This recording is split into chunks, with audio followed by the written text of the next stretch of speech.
Your candy nearly killed my child." Her voice didn't shake. It seethed. It wasn't rage for show. It was quiet fury, precise and loaded with anguish. Jackson Reeves stood frozen, the phone pressed to his ear as the sterile hum of his office lights in Columbus buzzed overhead. But nothing could pull him from the weight of her words.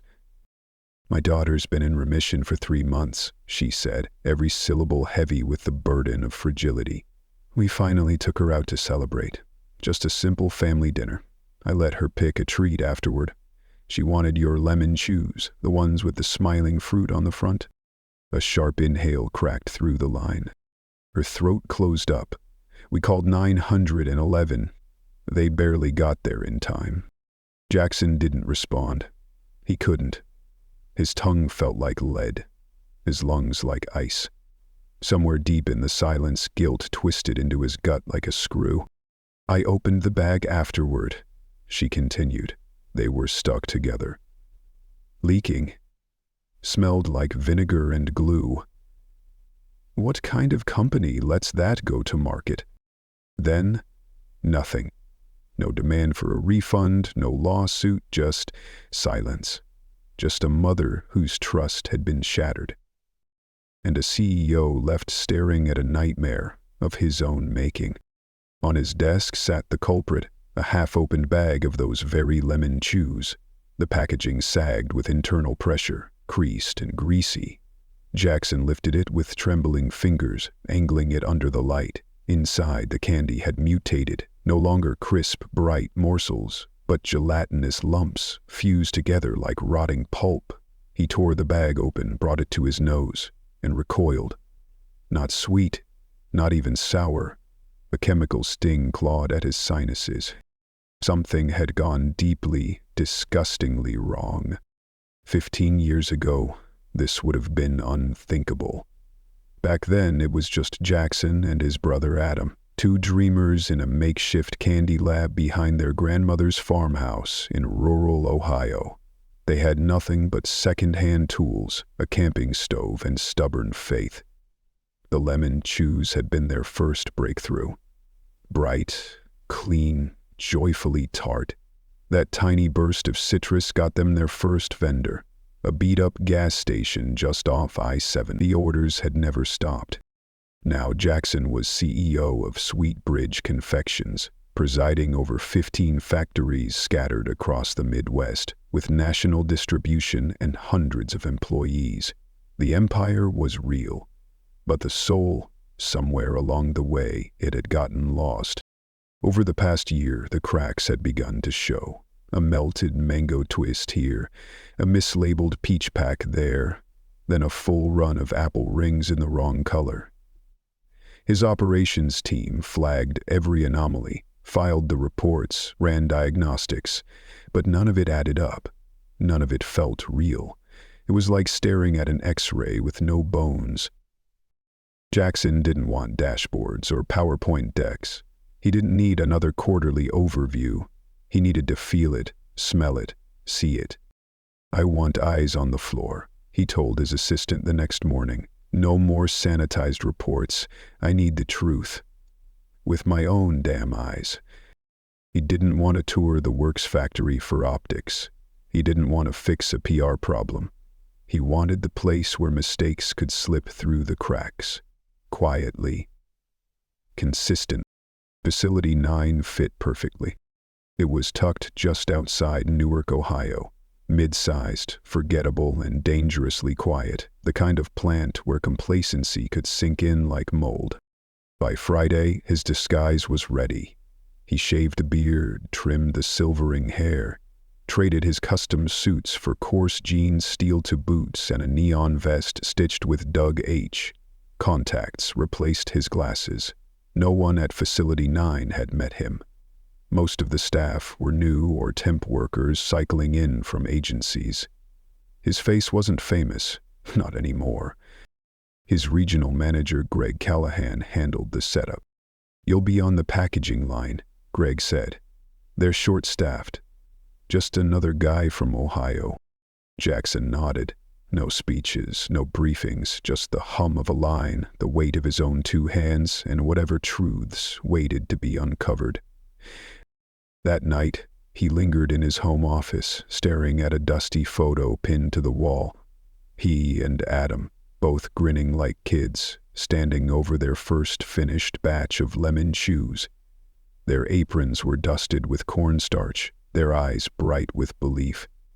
The kitchen behind them was a disaster, but it was theirs. Every mess a mark of pride. He touched the edge of the frame, his chest tight. What would Adam think now? At 6:40 the next morning, Jackson stepped through the metal side door of Facility 9, a thermos in one hand, a punch card in the other. No one looked up. The hallway buzzed with fluorescent light, and the faint tang of sugar, plastic, and machinery pushed too hard for too long. In the break room, a torn poster hung lopsided above the vending machine, where every bite tastes like home. The irony tasted bitter. He passed two men arguing over inventory. No greetings, no glances. A third brushed past, shoulder first, without a word. And Jackson kept walking, toward the heart of it, toward the place where the truth lived, hidden in plain sight. The piercing wail of a line alarm shattered the constant drone, then silence. Probably just another jammed conveyor. Someone would fix it. Someone always did. But to Jackson, the sound carried a different weight. He drew a slow, deliberate breath, his first in what felt like weeks, that didn't reek of polished wood, citrus oil, and corporate varnish. This was a tour. It wasn't optics. He wasn't here to tweak some performance metric. He was here to find the rot, to understand how something born of joy and integrity had become a silent threat to the very families that once trusted it with their smiles. And he wasn't leaving until he knew why.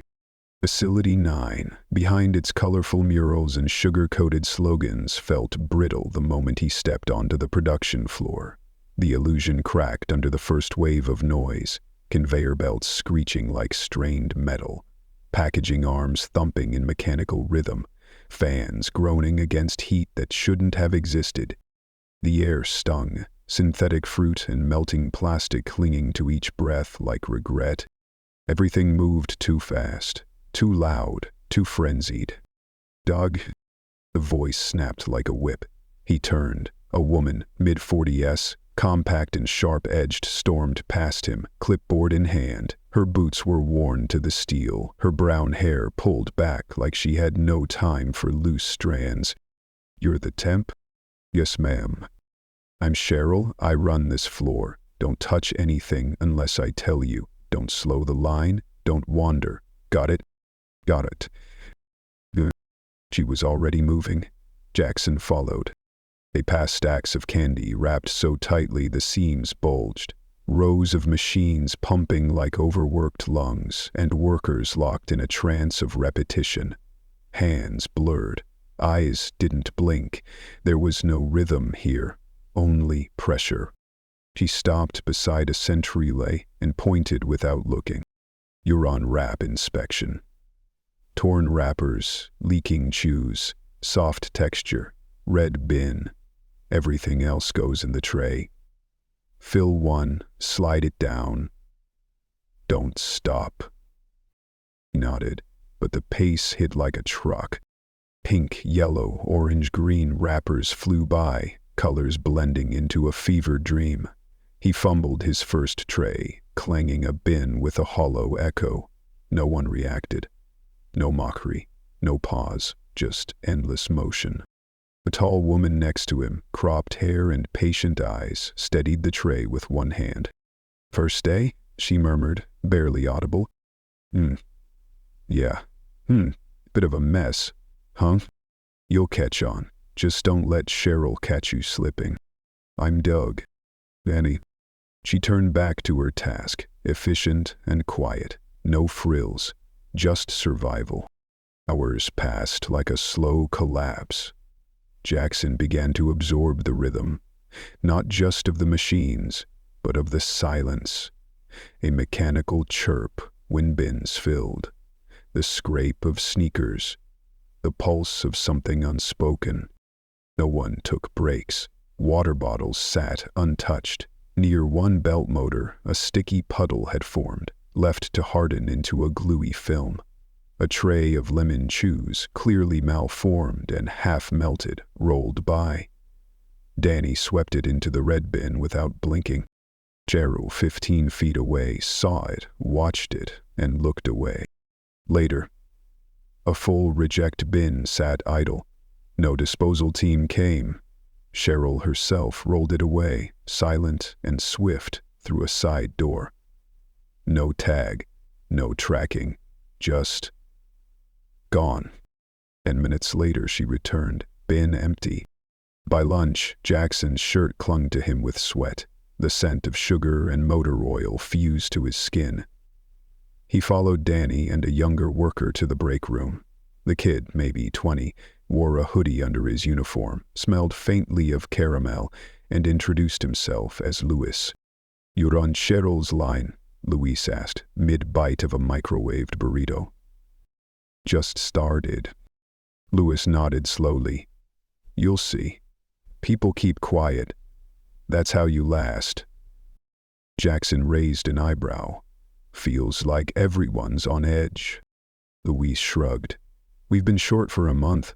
They want double output, half the crew. Lost 2 guys last week. 1 quit, 1 got fired." "Why?" Jackson pressed gently. Van answered flatly. "They weren't fast enough. Cheryl said so." The break room was tense. No banter, no laughter. Just tired bodies calculating the next shift. It felt less like a break and more like waiting for the next round in a fight no one wanted. Back on the floor, Cheryl resumed her post, arms crossed, scanning. She drifted between stations like a shadow, startling one worker by materializing behind him. "Keep it moving. You want hours next week, right?" By mid-afternoon, Jackson was watching her as much as the product. She wasn't just managing, she was patrolling, policing. Then it happened again. A reject bin full of lemon chews, soft, mispackaged, clearly unfit, sat beside the inspection station. Cheryl rolled it away, but instead of heading for disposal, she stopped at a quiet corner. Jackson watched, heart sinking. She pulled fresh wrappers from a drawer. No gloves, no mask, no documentation. One by one, she rewrapped them by hand. A teenage worker approached, visibly unsure. "Didn't those come from the reject bin?" "They're fine," Cheryl snapped, not pausing. "Some just got squished. We're not wasting product." He hesitated. "It's just, they look. You want hours next week or not?" His mouth opened, then closed. He walked away. Jackson kept watching, bile rising. She boxed the rewrapped chews, slapped a label on, lemon cleared, placed them on a retail pallet. By 5, his hands were tacky with syrup, his knees throbbing. On his way out, Danny glanced at him. You okay?" He forced a smile. "Just tired." But it wasn't exhaustion. It was revulsion, fear. Because what he had seen wasn't carelessness. It was deliberate. It was a choice. And if Cheryl was willing to do this out in the open, what else had been done behind closed doors? The next day, Jackson sat at the same lunch table, trying to keep his voice light as he peeled a packet of crackers. "Place still feels tense." Damie nodded. Louise laughed, short and humorless. "They're burnt out," he said. "It's been 3 weeks of non-stop shifts. Management told us, double pack or don't expect to stick around." Jackson frowned. "Thought you were fully staffed." Louise glanced at the hall. "We were. Then 1 guy quit, 2 got fired. When they weren't fast enough."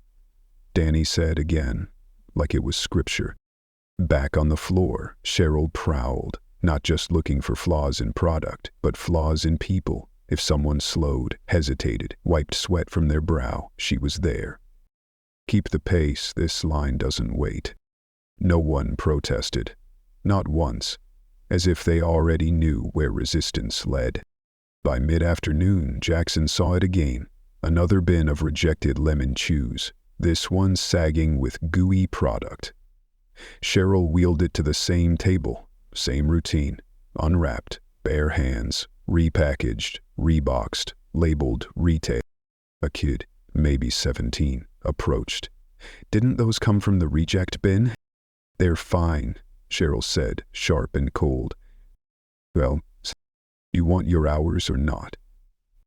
He swallowed, nodded, and turned away. Jackson did. He kept his eyes on her, on the contaminated product heading straight for shelves, on a lie being sealed into cellophane, one candy at a time. By the time the shift bell rang, he wasn't just a CEO in disguise. He was a man who had just seen the cost of looking away for too long. The bell rang, a dull echo across steel walls, and the floor emptied in slow waves of exhaustion. Jackson caught sight of Danny near the lockers. Her shoulders were uneven, one slightly raised, as if the sheer repetition of motion had taken permanent hold of her bones. The signs of wear were everywhere, written not just in posture, but in silence. "You good?" she asked, pausing beside him. He nodded, just beat. But that wasn't the truth, not by a long shot. He wasn't just tired, he was sick. Sick with disgust at what he'd seen, and something else, something heavier than shame, guilt, deep and unshakable. Because this was his company, his dream.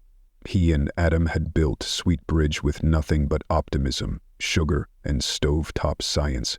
They had promised themselves no shortcuts, no compromise. Candy was supposed to be joy, innocence, safety. Now here he stood, hidden inside the walls that bore his name on the boxes, watching those principles get ground into powder, watching employees pushed to their breaking points, watching spoiled product re-enter the world like a slow-moving poison. And he wasn't ready to blow the whistle just yet. Not until he knew, was this all Cheryl, or had she simply become what the system required her to be? He had to know how deep it went. The next morning, Jackson arrived early, blending in with the wave of temps entering through the side door. The loading dock was already alive, forklifts weaving through pallets, voices bouncing across aluminum walls, tape guns screaming across box seams. He kept his head low. His steps were steady now, practiced. Today he was sent to the caramel twist line. The floor lead was a wiry man in his 50s named Vince Delaney. Skin like parchment, eyes like coarse grit. "Tray stacking," he barked. 10 trays high.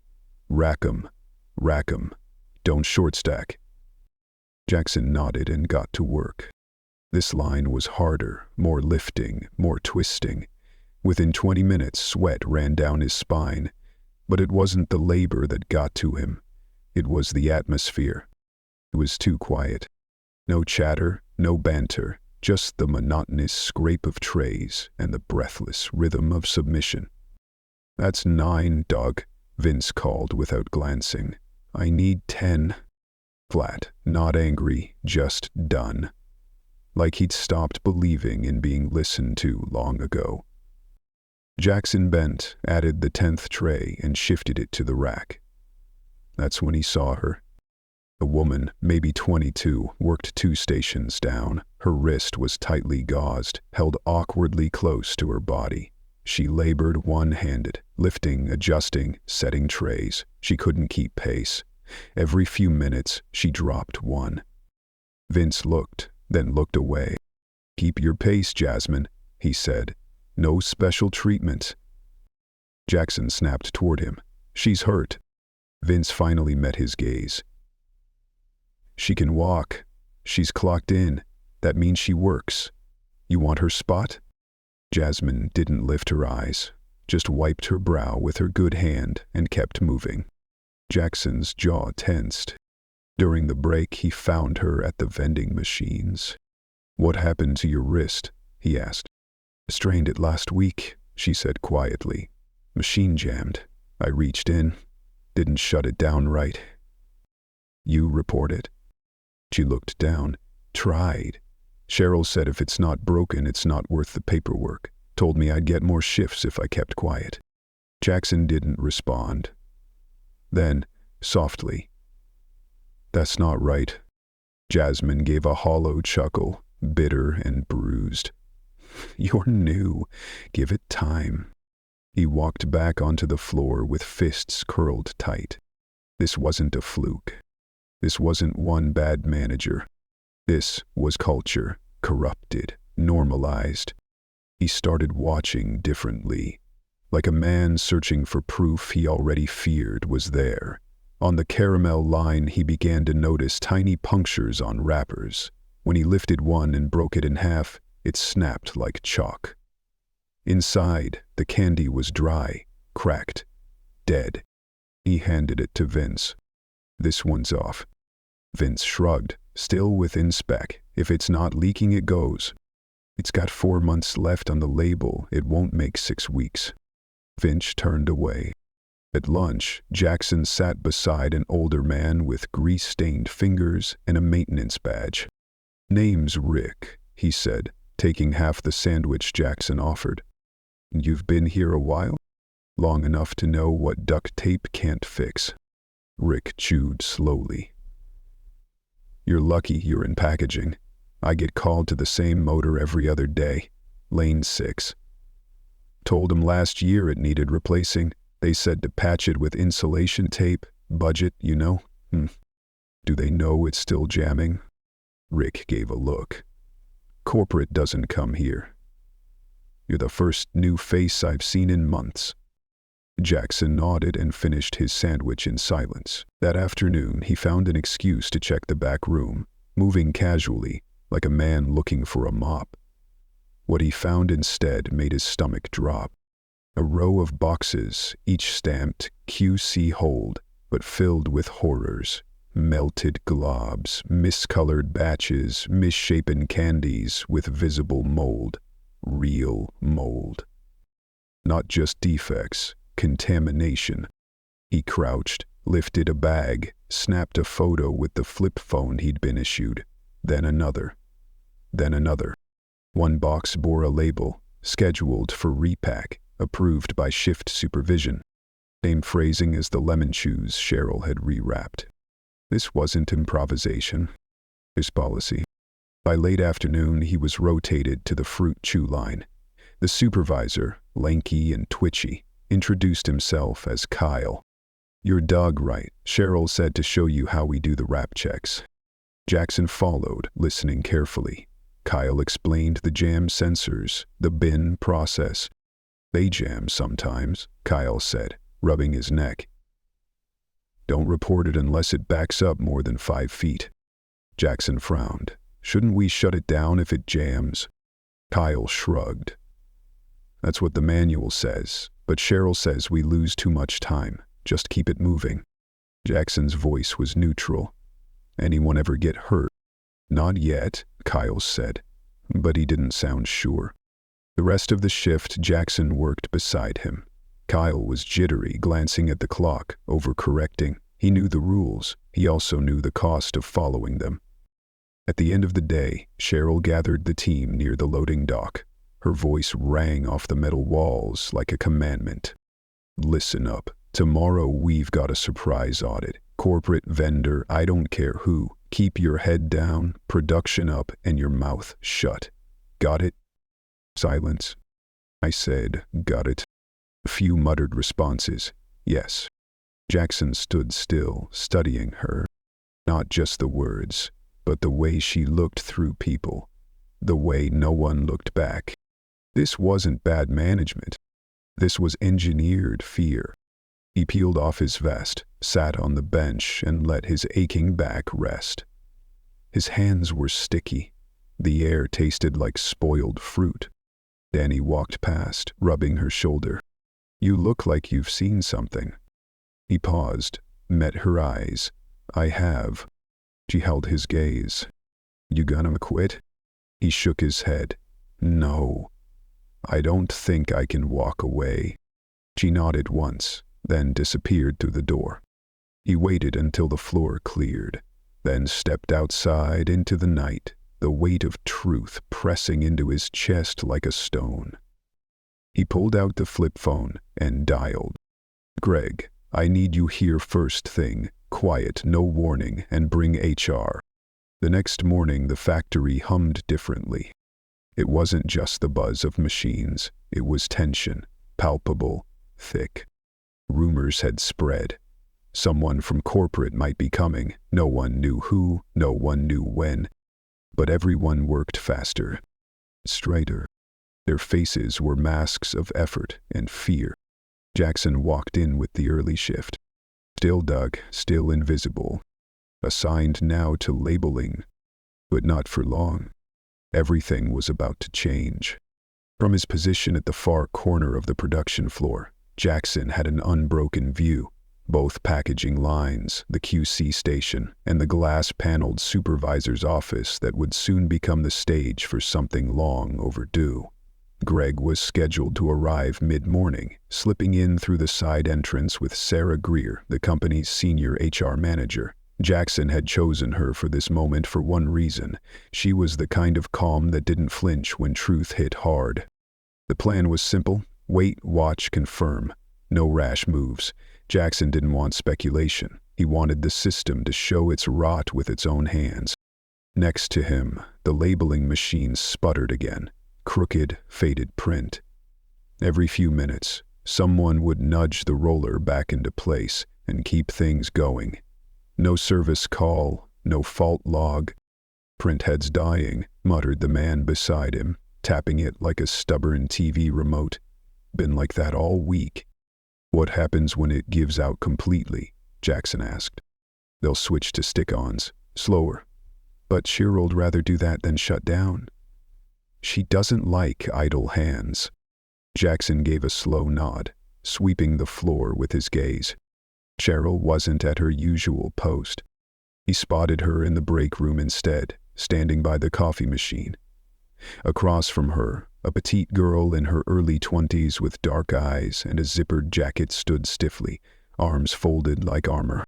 No, that's not what I said, Cheryl snapped, loud enough to pierce through the machine hum.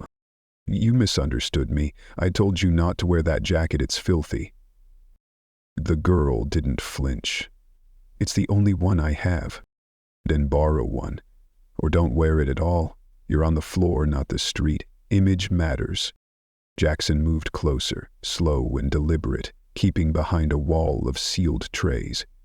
His blood rose, quiet and steady. You know what? Go home for today, Cheryl barked. Come back when you can look presentable. I'm not doing this with you again. The girl's eyes glistened, but she didn't say a word. She turned and walked out the back door. No one stopped her. No one asked if she'd clocked out. The few workers nearby glanced, then bent harder into their work, heads down, hands faster. Jackson didn't hesitate. He walked, past caramel twists, past the QC bins, past Danny, who caught his eyes and saw something final in them. She didn't speak. She didn't need to. He entered the supervisor's office without knocking. Cheryl sat at the desk, typing into a spreadsheet, headphones draped around her neck. You can't just walk in, she said flatly. If the chute's jammed, tell Vince. I'm not here about that, Jackson said. She turned, frowning. I'm Jackson Reeves, he said. I own this company. For the first time since his arrival, Cheryl froze. Her jaw tightened, but she didn't back down. You've been repackaging defective candy, Jackson said, labeling it as cleared. You've silenced injuries, intimidated staff, and just now, you sent someone home for not owning a second jacket. She raised her chin. Let's slow down. You're hearing stories. You know how people twist things. I watched you rewrap lemon chews by hand. I watched you pack them in boxes marked for retail. I watched you shame a young woman who needed help, not humiliation. I've seen more than enough, she snapped back. We have standards. This isn't a daycare. If I don't enforce discipline, the floor falls apart. That's not fear, it's management. No, Jackson said. That's abuse. He opened the door. Sarah and Greg entered without a word. Effective immediately, Jackson said. You're relieved of duty. HR will handle the transition. You're not to speak to staff or return to the production floor. This is ridiculous, Cheryl hissed. You don't understand what it takes to run this place. You sit in some office reading spreadsheets and think. I built this company from nothing, Jackson said, and I didn't do it by lying to customers or threatening people who work for me. She opened her mouth again, but Sarah touched her elbow. Let's talk outside. They left. The door closed behind them. Jackson stood alone. For the first time in days, the hum of machines returned to his ears like a familiar tide. But something had changed. Outside the glass, the floor had paused. Workers froze mid-task. A few leaned against belts, watching, waiting. They had seen Cheryl walk out. They had seen Greg and HR follow. And now they were looking at him. He stepped forward into the middle of the floor. My name is Jackson Reeves, he said, voice clear but steady. I've been here these past few days, watching, listening, and what I've seen ends today. There was no applause, no cheering, but something shifted. Shoulders uncurled, eyes met for the first time in hours. The machines never stopped, but the air felt lighter. He turned to Greg. We need more staff, no more double shifts. I want every open role filled by end of week. Greg nodded, scribbling notes.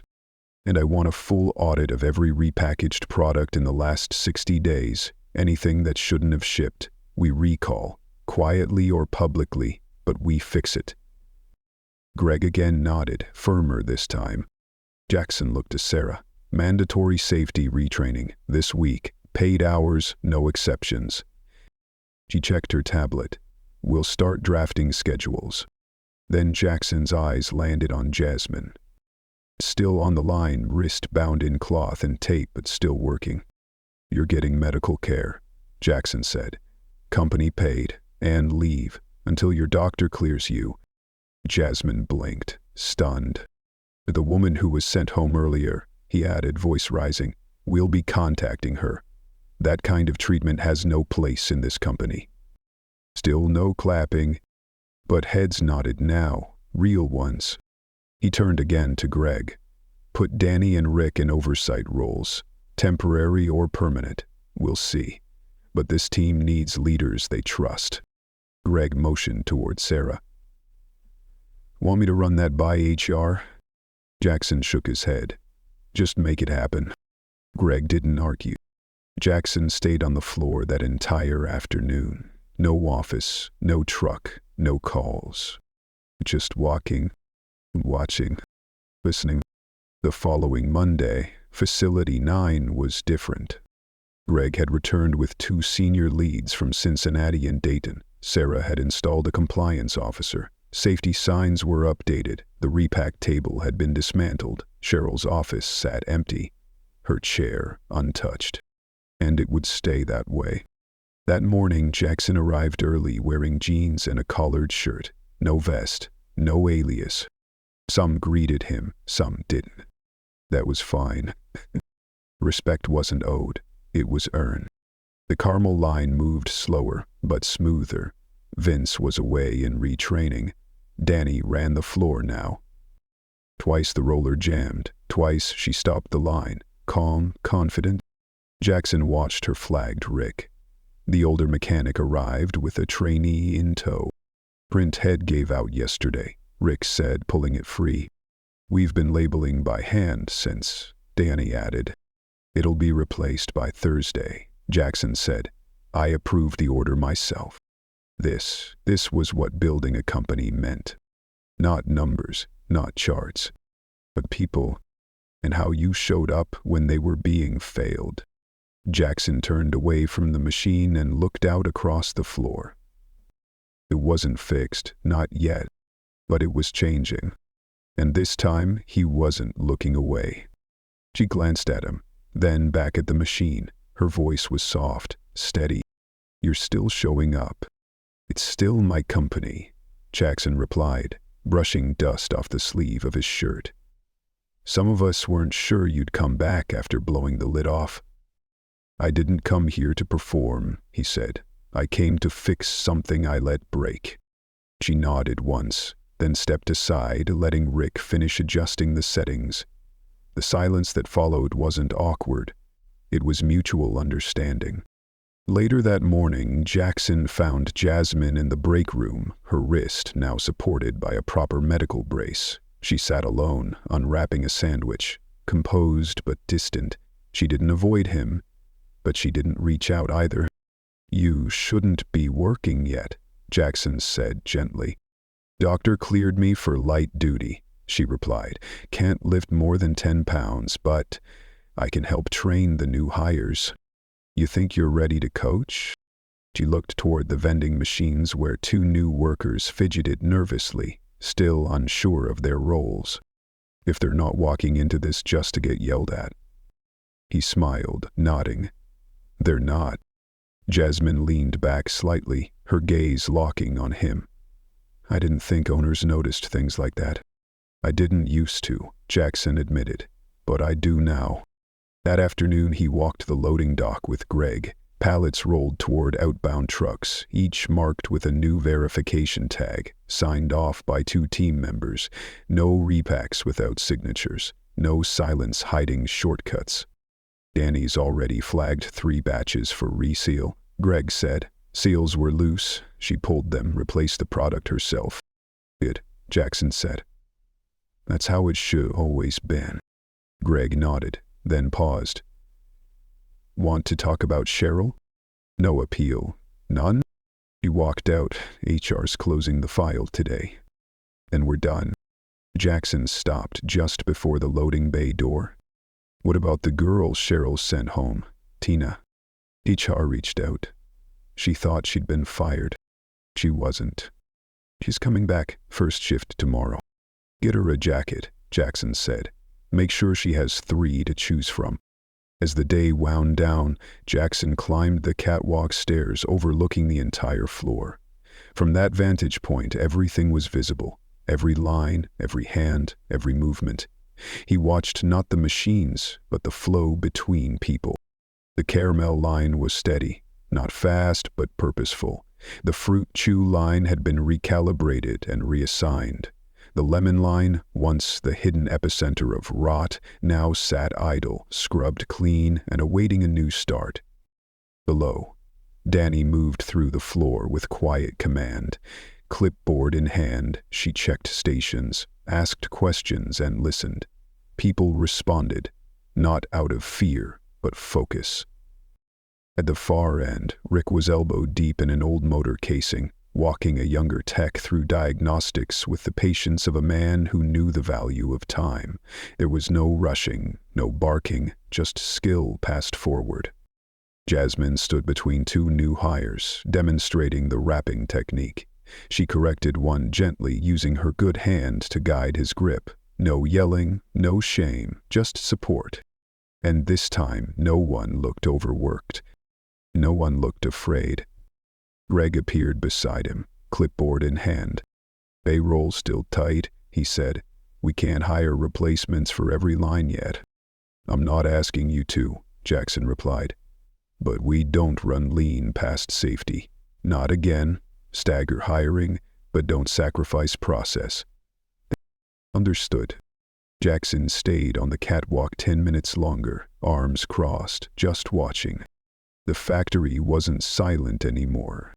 It was focused, real, alive. That evening he called a meeting in an old training room. B103.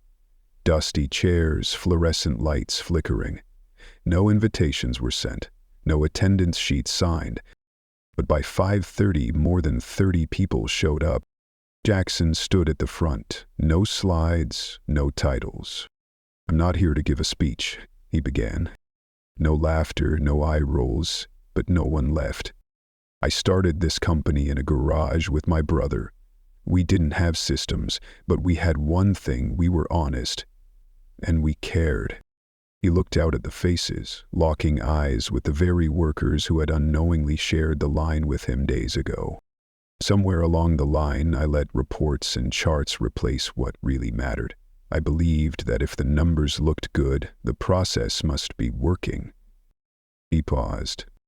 "I let a place like this run without knowing what it felt like to work here. That's on me." Still no applause. But no one moved. "I won't fix this in one visit," he said, "but I'm not walking away. Starting next week, we're launching an anonymous feedback system. You'll have a voice in what we make and how we make it." A man in back raised a hand. "What happens when you leave again?" "I'll be back. Regularly. Unannounced. And I won't be the only one. This isn't the last visit. It's the first." Another voice. "Are you doing this at every plant?" "Yes. This isn't just a policy shift. It's a culture shift." After the meeting, most left quietly. A few stayed behind. Some asked questions. Most didn't speak. They just nodded. Danny crossed her arms. "You meant it?" she asked. "All of it," Jackson said. "Then let us choose the next supervisor. Don't ship someone in from another state." "You'll have 3 candidates by Friday," he replied. "You pick the one you trust." She nodded. "We will." That night, Jackson sat in his truck, parked under the soft glow of the Sweetbridge sign. The stars blinked above the haze of autumn dusk. A week ago, he walked through those doors pretending to be someone else. Now his name was back behind him, and this time, his eyes were open. He didn't feel proud. He felt responsible, exactly as it should be. The next morning, he arrived before dawn. Facility 9 was quiet, still wet with dew. Inside, the floor was already humming. By 7:30, Jasmine was at the sensor station, brace removed, directing the feed with steady confidence. Danny reviewed tracebacks with new hires. Rick let a junior tech lead diagnostics before stepping in. Even the lemon line, freshly cleaned and retooled, began test production again. Rag met Jackson near the catwalk stairs. Things responding, still some hesitation, but no more walking on eggshells.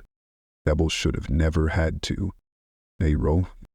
Prioritize. Full coverage by end of quarter. No position goes unfilled if it impacts safety. Greg nodded. The supervisor election. The landscape ballots close Friday. Internal only. Final calls theirs. They walked to the far wall, where the old repack station had once sat. Now it was empty, replaced with a new board, transparent QC guidelines, printed in English and Spanish. Sarah stepped into the hall. Tina checked in. "Jacket fit?" She picked the blue one. Sarah smiled. She said she didn't think someone like her would be welcome back. "He belongs here," Jackson said quietly. "More than some who used to stand in this hallway." Later that day, he stopped by the employee concern box, anonymously submitted suggestions and notes. He read each one, slowly. Some were small. "Fix the soda machine." Some were heavy. "Thank you for seeing us." He didn't respond, not yet. But he would. That evening, Jackson returned to Cheryl's old office, now cleared out, aired out, and left empty. Intentionally. He sat by the window, factory noise humming through the walls. He pulled out a notebook, wrote a single line. "Sweet isn't the flavor, it's the feeling people leave with." He closed it. He wouldn't be there every week, but he'd return, quietly, randomly. Not to police, but to listen. That weekend, he joined a video call with plant managers from all 15 Sweetbridge sites. He didn't open with numbers, he opened with Facility 9. With what he saw, with what he missed. And with what would change? He didn't end the call with a mission statement. He ended it with a question. What do your people believe happens when they speak up? No one answered right away, but they wouldn't forget the question. By the following month, Danny had been voted in as supervisor. Rick accepted a promotion to train regional maintenance teams.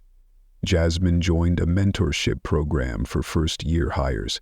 Tina, now part-time, helped onboard new staff. None of them were chosen because of what happened.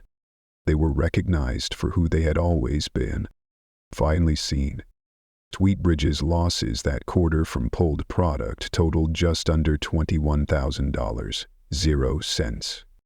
The cost of regaining trust? Measurable. I meant it. Jackson never told the press. No video, no campaign.